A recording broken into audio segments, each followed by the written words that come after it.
Hello everyone.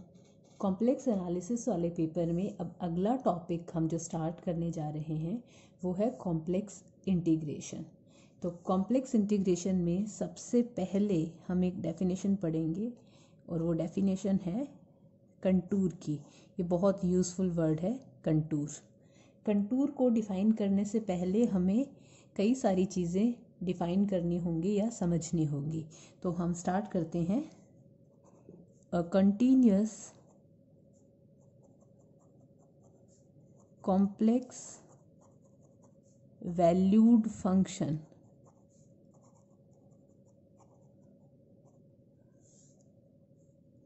zt is equals to xt plus iota yt। देखिए z जो है वो कॉम्प्लेक्स वेरिएबल होता है और z डिफाइन होता है x प्लस आयोटा y से। अब हम यहाँ पे कह रहे हैं x वेरिएबल t का फंक्शन है, y भी वेरिएबल t का फंक्शन है, यानी कि z भी वेरिएबल t का फंक्शन होगा और z कैसा होगा, कॉम्प्लेक्स वैल्यूड फंक्शन होगा। ठीक है, इसके साथ हमने एक वर्ड और लिखा है कंटिन्यूस कॉम्प्लेक्स वैल्यूड फंक्शन। तो इससे हमारा मतलब है कि ये जो x जो t का फंक्शन है ये एक कंटिन्यूस फंक्शन है, y जो t का फंक्शन है ये भी एक कंटिन्यूस फंक्शन है और z कैसे डिफाइन किया गया है, x प्लस आयोटा y से।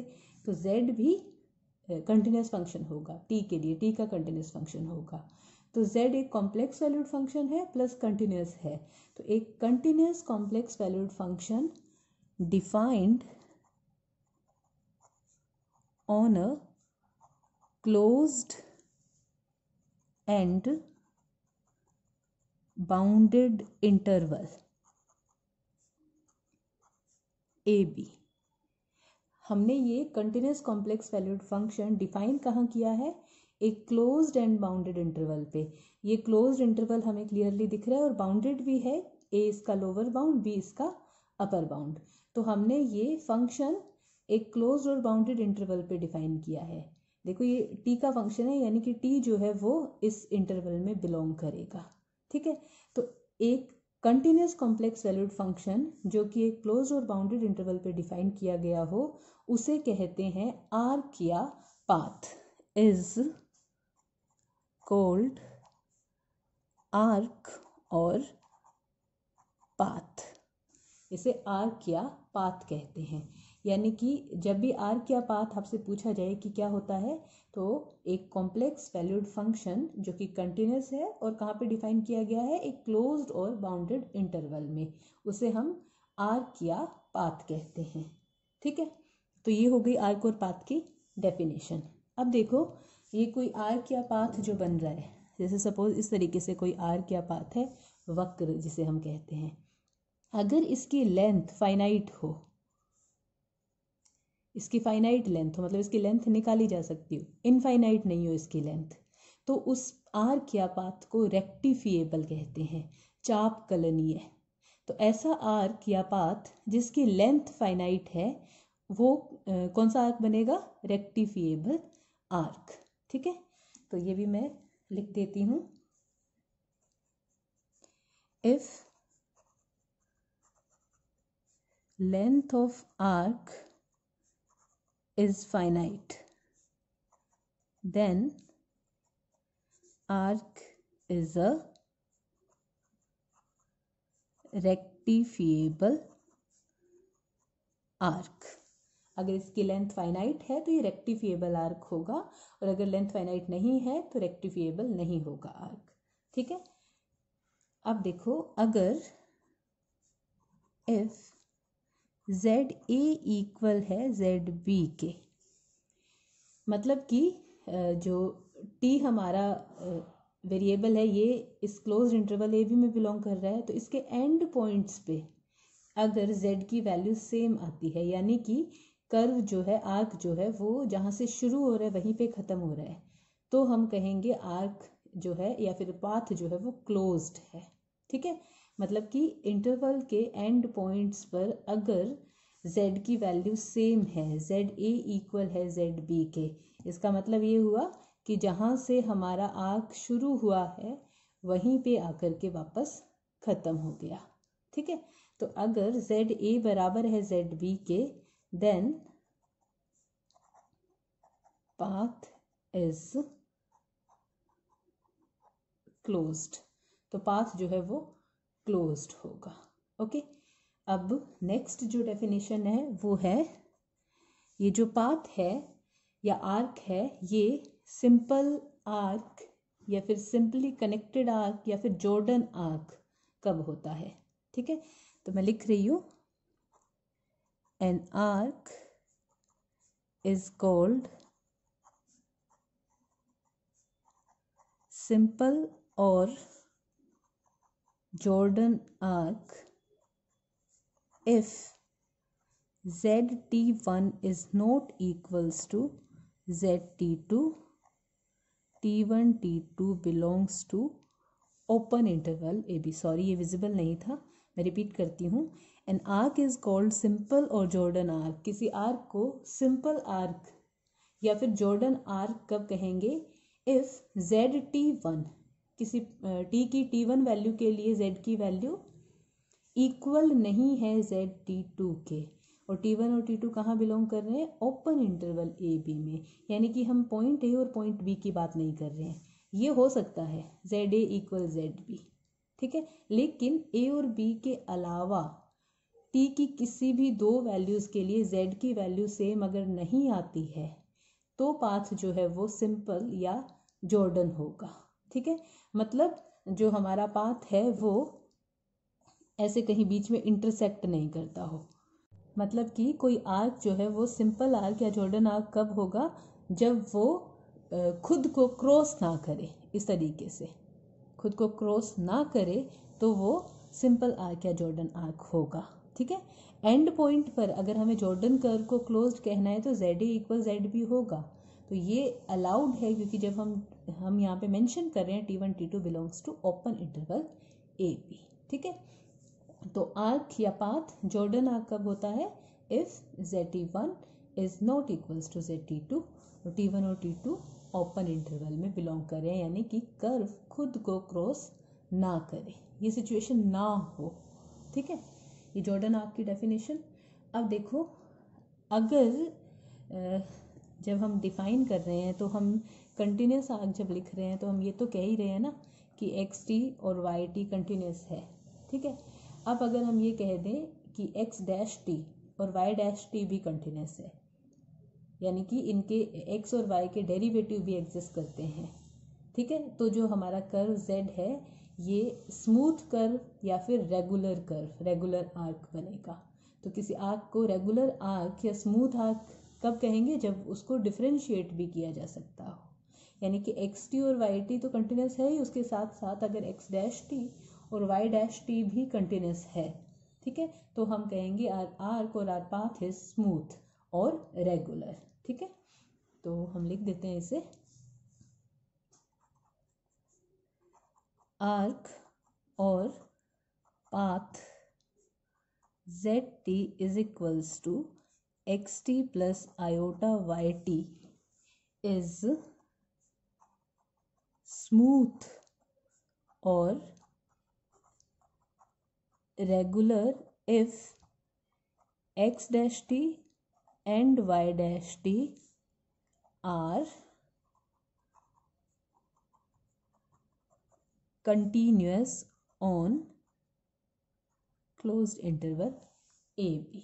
ठीक है, अगर X' और Y' भी कंटिन्यूस फंक्शन बन जाते हैं तो हम कहेंगे कि हमारा आर्क या पाथ जो है वो स्मूथ है या फिर रेगुलर है। ओके, या फिर ऐसे कह लो, अगर इसका डेरिवेटिव भी एग्जिस्ट करता है तो ये रेगुलर या स्मूथ होगा। देखो, एनालिटिक फंक्शन हमने पढ़ लिया, एनालिटिक फंक्शन एनालिटिक कब होता है, जब उसका डेरिवेटिव एग्जिस्ट करता है, और एनालिटिक को ही हम रेगुलर भी कहते हैं। ठीक है, तो उसी तरीके से पाथ रेगुलर कब होगा, जब उसका डिफरेंशिएशन या डेरिवेटिव भी एग्जिस्ट करता हो, या फिर कह लो X' और Y' भी कंटिन्यूस हो। तो अब हम हमारी मेन डेफिनेशन यानी कि कंटूर की डेफिनेशन पे चलते हैं। तो a curve consisting of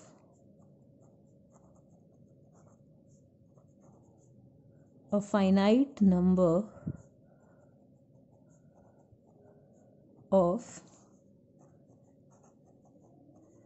regular and simple arcs joined end to end is called a contour. देखिए हम क्या कह रहे हैं, रेगुलर और सिंपल आर्क्स हैं फाइनाइट नंबर, उनको अगर हम एंड टू एंड जॉइन करके एक कर्व बना दे तो उसे कंटूर कहेंगे. जैसे ये हमारा कोई रेगुलर और सिंपल आर्क है, इसमें कोई दूसरा रेगुलर और सिंपल आर्क जुड़ा, फिर कोई रेगुलर और सिंपल आर्क जुड़ा, और ऐसे finite regular and simple arcs को एंड टू एंड जॉइन करके एक कर्व बना दे हम, तो उस कर्व को कहते हैं कंटूर. ठीक है. और ये कंटूर जो है ये ओपन भी हो सकता है और क्लोज्ड भी हो सकता है.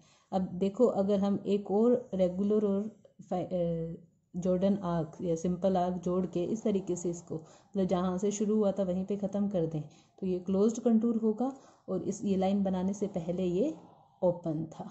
ठीक है. तो कंटूर क्या है? कंटूर है एक ऐसा कर्व जो finite number of regular and simple arcs को जॉइन करके बनाया गया है. ठीक है. यानी कि जो हमारा ट्रायंगल होता है वो कंटूर है, क्लोज्ड कंटूर है. रेक्टेंगल है वो क्लोज्ड कंटूर है.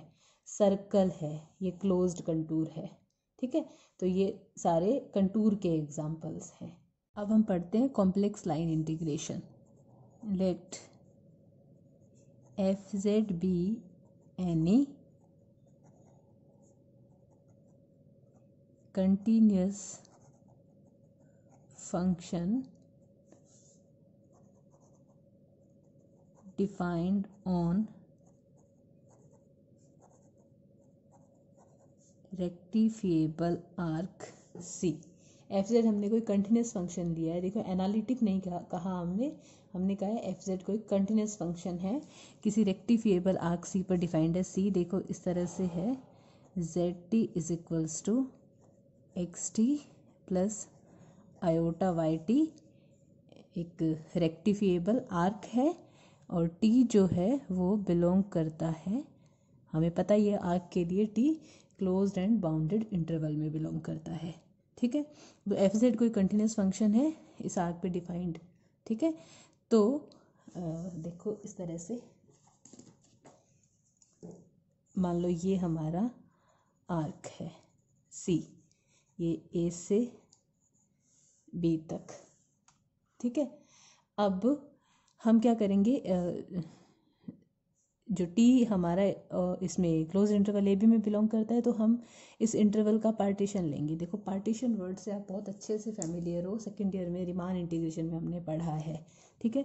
तो लेट पी पार्टीशन मतलब हम इस रेंज को डिवाइड कर देंगे.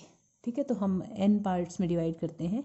तो a जो है सपोज टी नोट है, तो n+1 पॉइंट्स में डिवाइड करते हैं. टी नोट, T1, T2 और Tn इक्वल b. तो हमने t की जो रेंज है इसको n+1 पॉइंट्स में डिवाइड कर दिया. तो ये हमने इस इंटरवल का पार्टीशन ले लिया. ठीक है. तो ये जो z है ये t का फंक्शन है और t इंटरवल ए बी पर डिफाइंड है.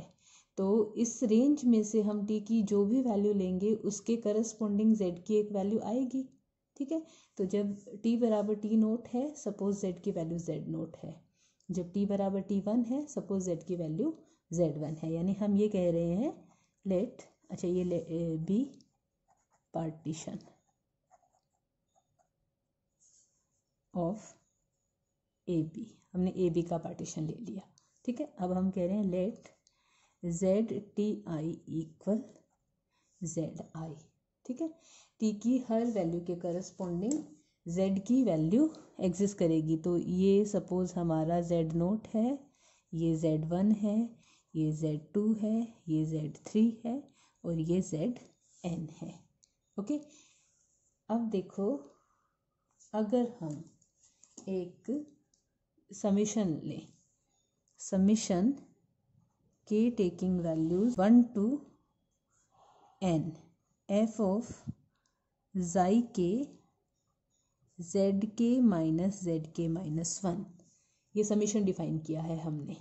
ठीक है, तो देखो के टेकिंग वैल्यूज 1 to n है, मतलब मैं इसको अगर खोल के लिखूं तो ये ऐसा बनेगा F of xi1 z1 minus z0 plus F of xi2 z2 minus z1 so on, और लास्ट में क्या होगा F of xn zn minus zn minus 1। Okay, हमने ये समीशन लिया है वेयर xi के belongs to interval z minus 1 z, मतलब हम ये कह रहे हैं कि जो हमारा सपोज यहाँ पे z माइनस 1 है और ये z है। ठीक है, तो यहाँ से यहाँ तक जो आर्क है इस पर कहीं पर ये पॉइंट है xi के, इस आर्क में कहीं पर भी हो सकता है पॉइंट xi के। ठीक है, तो ये जो समीशन हमने डिफाइन किया है, अगर ये समीशन हम सॉल्व करें और इसकी वैल्यू फाइनाइट आ जाए ओवर एवरी पार्टीशन, मतलब कोई भी पार्टीशन ले लो आप ए बी का, और ओवर एवरी xi के की वैल्यू भी आप पूरे रेंज में से यहाँ तक इस आर्क पे कहीं पे भी ले लो। ठीक है, तो अगर इस इंटीग्रेशन की वैल्यू इस समेशन की वैल्यू फाइनाइट आ जाती है तो हम कहेंगे कि फंक्शन एफ ऑफ जेड जो है उसका इंटीग्रेशन किया जा सकता है, वो इंटीग्रेबल है। यानी कि ऐसा कह लो F limit N tends to infinity, या फिर norm of P tends to 0। देखो limit N tends to infinity का मतलब है हमने ये जो पार्टीशन लिया है ना टी एन, इसमें हमने n+1 पॉइंट्स लिए हैं, तो n टेंड्स टू इन्फिनिटी मतलब हम इसमें इनफाइनाइट पॉइंट्स ले लें, बहुत छोटे छोटे इंटरवल्स बना करके बहुत बड़ा पार्टीशन ले लें अगर। ठीक है, और जैसे जैसे इसमें पार्टीशन में पॉइंट बढ़ेंगे वैसे इसका नॉर्म जो है वो टेंड्स टू 0 होगा। नॉर्म भी हम रीमान इंटीग्रेशन में पढ़ चुके हैं। ठीक है, तो अगर इसके लिए ये जो समीशन है k1 to n F of xi के zk माइनस 1, ये लिमिट अगर यूनिक आती है,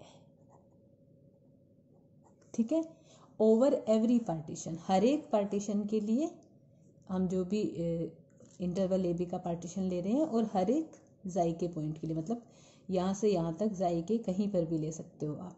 ठीक है, अगर ये लिमिट जो है ये यूनिक आती है, एग्जिस्ट करती है और यूनिक है, तो हम कहेंगे कि फंक्शन का इंटीग्रेशन किया जा सकता है, और हम लिखेंगे integration C F Z D Z equal summation के taking value 1 to n limit n tends to infinity F of xi के zk माइनस 1।